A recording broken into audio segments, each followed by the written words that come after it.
Welcome to this lecture series on environment and ecology presented by Mentors for IS in association with Bangalore IS Academy and Namak APSC. So this is actually an initiative of Namak APSC to help students to prepare and study from home with the help of YouTube videos, current affairs available on the website, PDF materials for every subject, and online tests to track your preparation. So do remember to visit namakapsc.com for more information.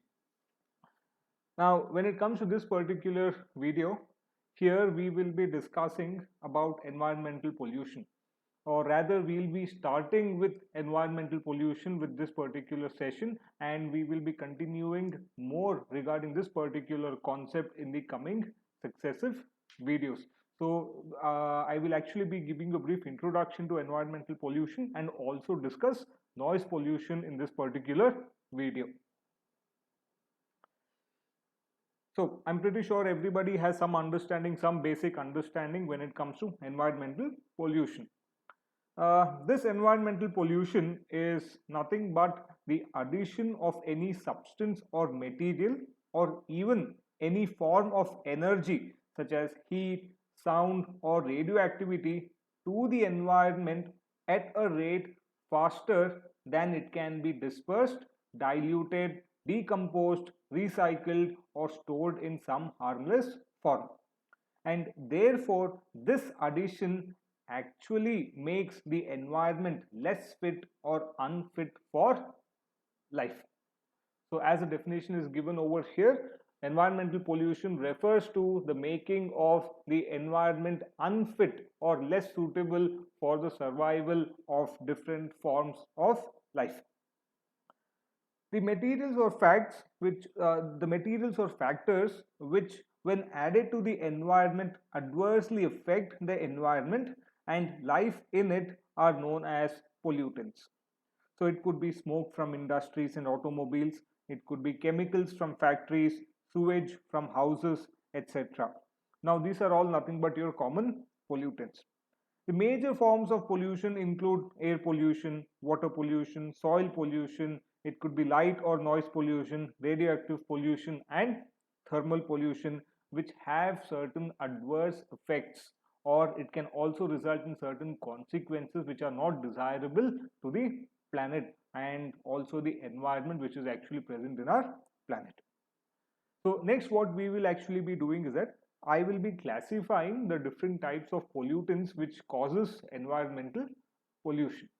So here I am going to classify the pollutants based on the nature of release, the way it is released into the environment, the nature of its existence in the environment, the nature of disposal in the environment, and also the nature of origin when it comes to your pollutants. So basically I'm going to classify the pollutants into 4 different categories. So the first classification is according to the form in which they persist after being released into the environment. So under this I am going to classify it into 2 types, that is primary pollutants and secondary pollutants. Primary pollutants are those that are emitted directly from a source and persist in the form in which they were added to the environment. So they could be natural, such as sulfur dioxide from volcanic eruptions, as well as anthropogenic, such as carbon monoxide due to incomplete combustion of fossil fuels. When you compare this with secondary pollutants are not emitted directly into the environment. Rather, its origin lies in the interactions between different primary pollutants in the environment. Hence, secondary pollutants are formed by interaction among primary pollutants. So I hope you understood the basic difference between primary pollutants and secondary pollutants. Primary pollutants are released into the environment due to some process, whereas secondary pollutants have its origin due to the interaction between primary pollutants. So the secondary pollutants origin is due to the primary pollutants. The best example of secondary pollutants is nothing but tropospheric ozone, also known as bad ozone. See, unlike stratospheric ozone, that is the ozone present in the stratosphere, which presents the planet from ultraviolet radiations of the sun, tropospheric ozone is dangerous for human health and can also cause respiratory problems or eye irritation. So, this tropospheric ozone is actually formed when hydrocarbons and nitrogen oxides actually combine in the presence of sunlight. So this is nothing but due to the combustion of, sorry, this is nothing but due to the combination of primary pollutants that you actually get primary pollutants. So we have hydrocarbons and NOx, which comes together, and then you can have tropospheric ozone, that is ozone which is produced very close to the ground. This is different to stratospheric ozone, which is formed and which is present in the stratosphere. In the stratosphere it is good, in the photosphere it is actually harmful. Similarly, you can also take smog, which is nothing but an example for secondary pollutants. Next we move on to the second classification, that is according to the nature of existence. So here we are classifying the pollutants into two types, quantitative and qualitative. Quantitative pollutants occur in nature and become pollutant when their concentration reaches beyond a threshold level. Example, carbon monoxide. See, carbon monoxide is naturally present in the atmosphere. Only when the concentration of carbon dioxide reaches a certain level or beyond which, only then can it actually be considered to be a quantitative pollutant. Originally, it is not considered to be a pollutant. Only when their concentrations go beyond a certain level can they be called as quantitative pollutants. Similarly, we have qualitative pollutants. Qualitative pollutants do not occur in nature and are added by human beings to the environment. So there is no certain concentration at which it is existing beyond which it will be considered to be pollutant. They are man-made, they are harmful, and when they are introduced into the environment itself, they can be considered to be pollutants. It is not that they have to cross a certain level of concentration. So this could be your DDT or certain other pesticides and insecticides, which may result in soil pollution and also water pollution. These are known as qualitative pollutants. The third classification is according to the nature of disposal. Now, according to the nature of disposal, we are going to classify it into biodegradable pollutants and non-biodegradable pollutants. Biodegradable pollutants are those pollutants and waste products which can be broken down into simpler compounds through microbial action. So if they can be broken down by microorganisms, it is known as biodegradable pollutants. Similarly, those pollutants or waste products which cannot be decomposed, which cannot be broken down into simpler compounds by microbial action, then they are referred to as non-biodegradable pollutants. They cannot be decomposed, they cannot be broken down. This is nothing but non-biodegradable pollutants. Finally, based on the nature of origin, this is very simple, natural or anthropogenic. If they are naturally formed due to any natural process such as sulfur dioxide which is released into the atmosphere due to volcanic eruptions, so the origin is a natural process. Similarly, you can have anthropogenic pollutants which are produced in an industry or as a byproduct of some human activities. So if they are introduced to the environment solely due to man-made reasons or human activities, then they are referred to as anthropogenic. So these are nothing but based on the classification of pollutants based on the nature of origin into natural and man-made. Okay, so the causes of pollution, the causes are several. The causes may depend upon what type of pollution we are actually talking about. But generally, we can always say that almost all human activities may result in some form or the other type of pollution. You can take burning of fossil fuels, agricultural activities, exhaust from factories and industries, mining operations, indoor air pollution due to paints and aerosols, construction activities. All these things are one of the major reasons of pollution in the environment. Almost any human activity that you take may result in some kind of pollution. The effect may not be drastic, but more or less it does result in pollution.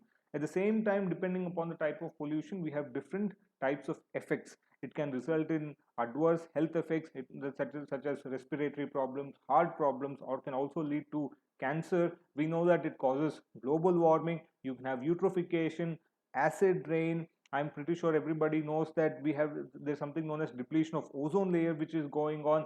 It can have an adverse effect on biodiversity, bringing down biodiversity. These are various effects which are various effects of different types of pollution on the environment. I'm pretty sure you already have some basic understanding of this. You can also pause the video over here and just go through some of these causes and issues which are related to different types of pollution over here. So next we'll move on to noise pollution.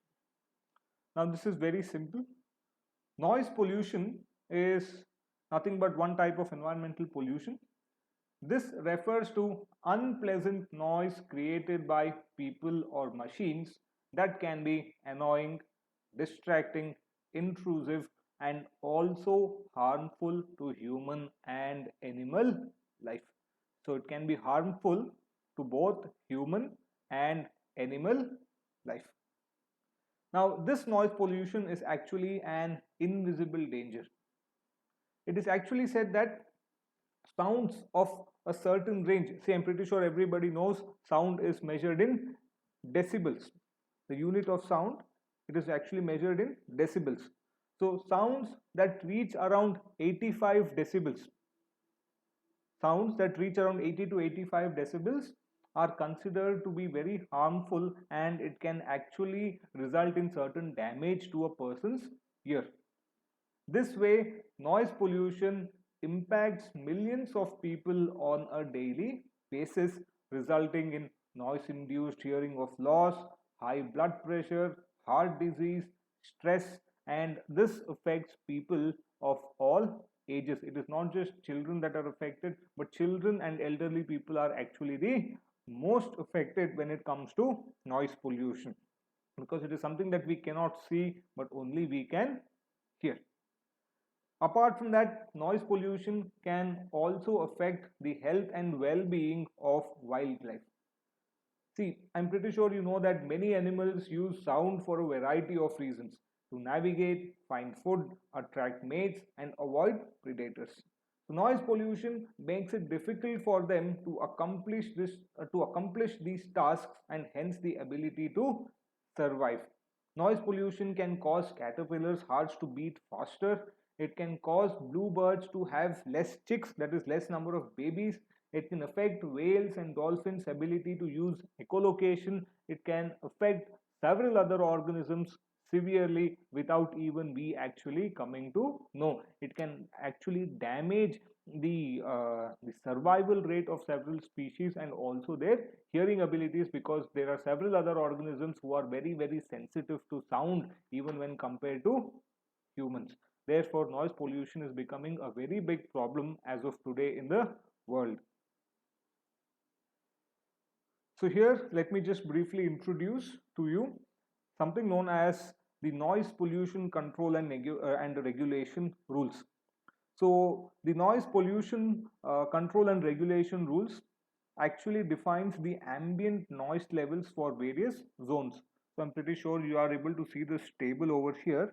Now, according to these rules, any place can be, any city or any place that you take, any area can be classified into different zones like industrial zones, commercial zones, residential zones, and silent zone. And the government has actually put in directions to ensure that the sound level at different zones shall not exceed a certain decibels, considering if it is daytime or nighttime. So you can see that from industrial to commercial, commercial to residential, residential to silent zone, the amount of sound, the maximum limit of sound in terms of decibels actually reduces.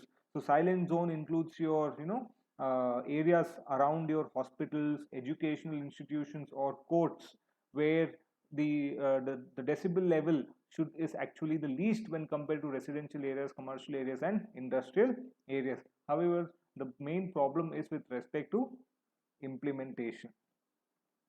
So I'm pretty sure by now you know that the impact of noise pollution can cause annoyance. It can result in physiological effects such as blood pressure, breathing rate, and cholesterol level. High cholesterol level. It can also result in loss of hearing. It can reduce human performance and also lead to sleeplessness. So this was nothing but a brief introduction to something known as noise pollution. So I hope you've understood, and you have now you have a better understanding of environmental pollution and noise pollution. In the next videos to come, we'll take up more different types of pollution. So thank you for watching. If you do have any doubts, please do write to us in the comment section. Thank you.